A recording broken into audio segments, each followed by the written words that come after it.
What's up, everybody? Welcome to Podcast Now Back to the Past. I'm Alex, and in this video, I want to look back at the Crash Bandicoot franchise, just kind of talk about the history of them, the revival of Crash, and where we're at with Crash right now. So no, absolute way we need to do this. I'll probably eventually, as time goes on, or maybe for specific anniversaries, maybe we'll pick some Crash games, certainly Crash Bash being my favorite Crash game, almost non-ironically. Maybe we can do a video just on Crash Bash, but this was really a franchise that I loved from the beginning. I remember, and I think maybe it was because of Crash Bash and why it's my favorite. This was a game that I remember my dad bringing home to me one night, have no idea where he went, have no idea what I was doing before it, but he brought me, this PlayStation game and the iconic actual disc. And I think I have it, or if I don't have it, I'm going to be hopefully getting it rather soon because I do want a physical version of Crash Bash.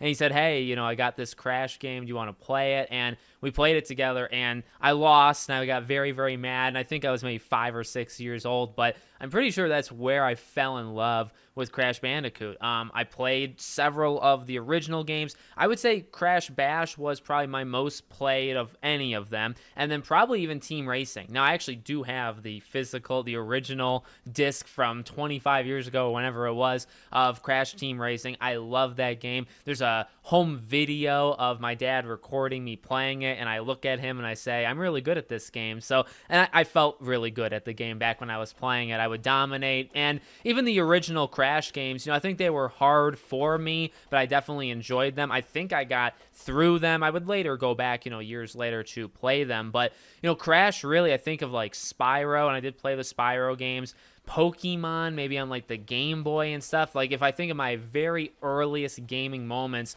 which probably was before, say, like the Wii, even before, say, Kingdom Hearts. I started getting the Kingdom Hearts when I was maybe 8, 9, 10 years old. So right before then was really the Crash. Oh, no, I guess Sly Cooper would probably have came shortly after it, kind of as the more young teenage or right before your teenage years. But Crash just always was such an amazing franchise, and I think very diverse, as I just mentioned, right? Like I fell in love with Crash Bash as a party game. You had Team Racing, so you had its own racing game, and I thought it was elite. I mean, I didn't even know if there were other racing games. I didn't know of Mario Kart back in the day then, and then you had the obviously traditional platformer, whatever you want to call it, of Crash, the original 3, Twinsanity even, and the thing with me, and we're going to get into obviously the fall of Crash, right? These games started to progressively, I think, get worse, and it was the shuffling of hands of who was making them, obviously not Naughty Dog anymore, and the quality just kind of went. And now, back then, I didn't know about it. I didn't really care about it. I had my Crash Bash and Crash Team Racing, and I didn't really care,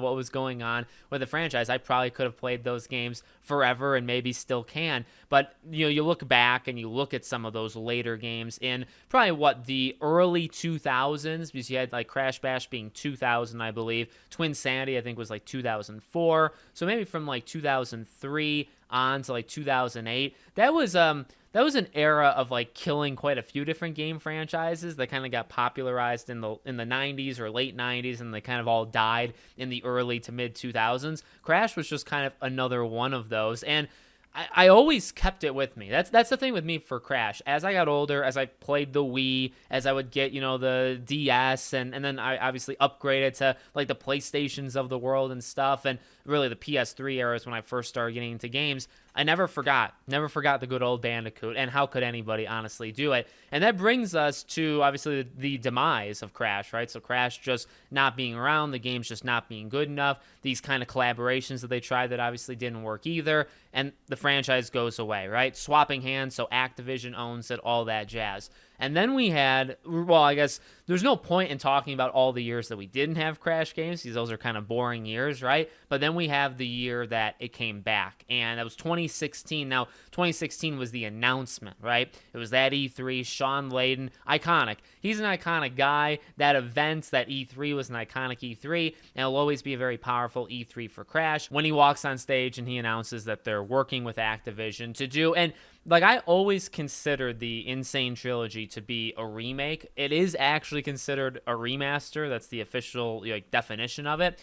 I mean, I think you could say it's one of the, because I remember actually looking up, like, what are some of the greatest remakes? What do people consider to be some of the greatest remakes of all time? And, you'll see Final Fantasy VII and the like there, and you'll never see Crash. And it's like, well, Crash, in terms of saving a franchise, bringing it back, having that enthusiasm, and when you do a remake slash remaster, what's the whole point? Well, it's to give people what they want, capture that nostalgia, get those old timers, back into it now that they are old instead of being young, and then actually develop the franchise, make it powerful, and keep going. That's the whole idea. And I don't know if there's ever been one that's done it as well as Crash, and maybe even as uniquely as Crash, because Crash has such a history of being iconic and amazing. It's been able to do something I think very few franchises have been able to do. So you announce it at E3. It was incredible. I remember watching it live and just couldn't believe it. I believe Sean Layden talked about it being the year after, so you did have to wait, and then it came out at the very end of 2017. So we're actually approaching, not on the day, we are approaching 6 years since the Insane Trilogy, but actually then 7 years since the Bandicoot was saved. And I mean, like, you say it as a joke, but, and maybe even kind of funny, Tim Geddes being one that was very much a pioneer of this. The whole, like, we saved the Bandicoot, or the Bandicoot's been saved.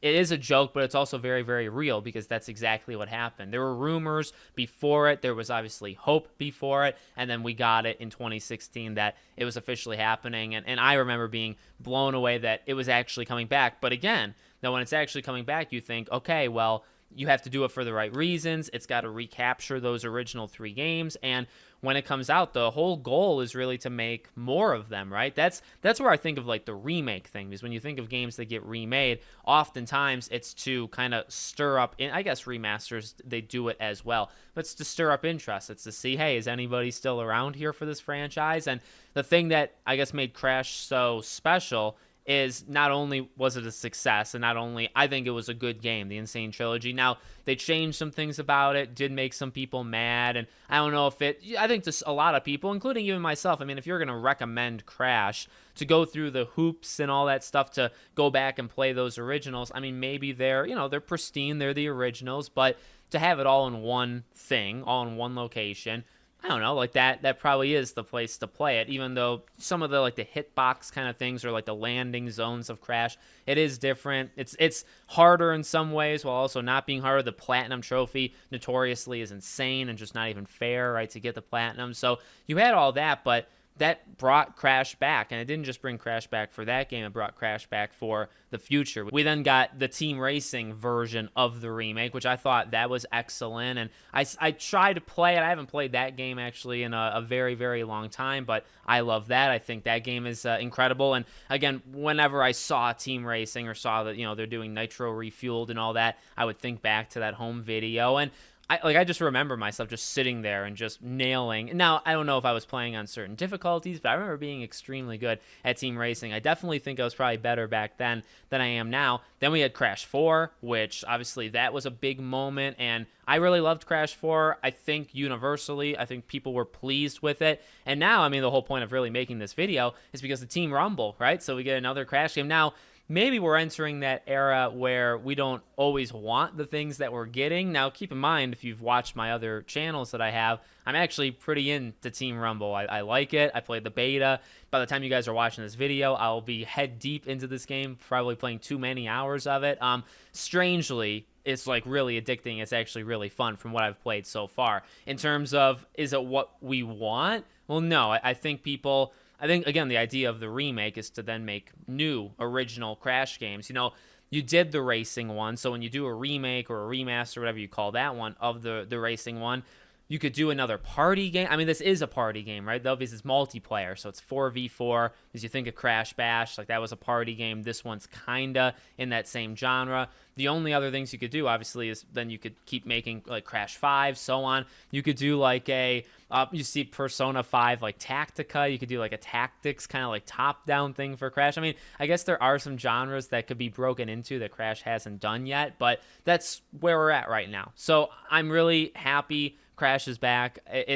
It feels good that, because I guess you have like a Sly Cooper thing, right? I talk so much about Sly Cooper, and like where it's not around, you know what I mean? We don't have it. So when I think back to my youth, and I think this is the it is the reason why like Disney remakes maybe even exist, or, right? Like bringing these things back. You know, when you think back to your youth and you think like those were legitimately good things, and if only you could have them now. Well, not every time does it work out. Not every one of those would be profitable, so maybe, you know, they can't actually slide them, and I think Sly Cooper could be one of those, right, where it's such good quality, it's such an amazing franchise, but for whatever reason, Sony just decides it's not worth it, wouldn't make the money, whatever the reason may be. And that's really sad because like that was a huge part of my childhood, but Crash was equally, and maybe even more, at least in the earlier part of my childhood, was such a huge part. So to be able to wake up now as a 26-year-old and say, well, Crash is back. Not only is Crash back, but he's had a collection game. He's had the racing game be brought back. He's had a brand new game, and then he's had actually 2 new games because Team Rumble is a new game, but a multiplayer game. Like, we are living in the second era of Crash Bandicoot, and we had era 1, right, from like the late 90s to again like 2003, 4, 5, somewhere in there was a lot of canceled games.